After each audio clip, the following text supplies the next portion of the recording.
High আদি। High. আশা করিনি যে তুমি আসবে। পা এখন কেমন? আগের থেকে ভালো। যখন ব্যথা করে তখনই পড়ি।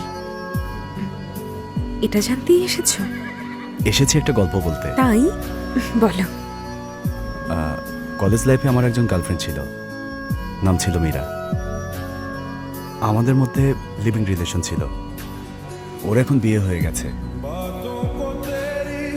ওকে বলার জন্য অনেক ট্রাই করেছি, কিন্তু কোনোভাবেই পারছি না।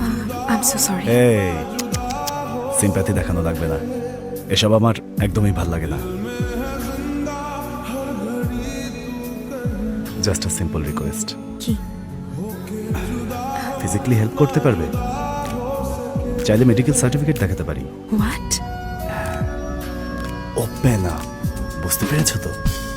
Friends with benefits, no strings attached, no question asked, should be fantastic. তুমি কি বলো? টাইম লাগবে তোমার, পরে জানিও। আদি, হাই। প্রিয় আমার ফ্রেন্ড। লক্ষণ। জি ম্যাডাম। এই আদি, দেখ, তোর জন্য সারপ্রাইজ। বস।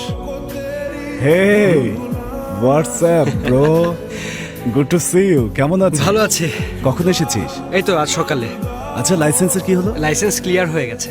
Congrats bro, nice nice. কি মনে করে এদিকে? তেমন কিছু না, কবিতার পরিবার ওর জন্য পাত্র দেখছে, সেই টেনশনে ও আমাকে আর্জেন্টলি ডেকেছে, তাই চলে আসলাম। তোদের রিলেশনশিপ এত সিরিয়াস? কেন? ডগ দোস্ত, আমি বলতে চাচ্ছি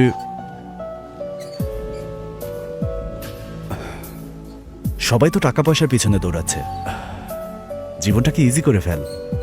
হয়ে গেল ওকে, না হলে ডাবল ওকে, নয়তো আমার মতো হয়ে যাবি। এই, কি হয়েছে? নিজেকে নিয়ে উল্টাপাল্টা বলছিস? এখানে তো নায়িকার জন্য বসে আছিস। হ্যাঁ, আচ্ছা, তোরা দুজন কি সিরিয়াস কথা বলছিলি? শর্ট ডিসকাশন চলছিল নাকি? সেটিংস হলো? হ্যাঁ। Work in progress? তোর মাথায় কি শুধু এসবই ঘোরে? আমি শুধু একা কথা বলতে এসেছিলাম। ও, এই তরুণ, কালকে নাকি রাতে সূর্য উঠবে, নিউজে দেখিয়েছে।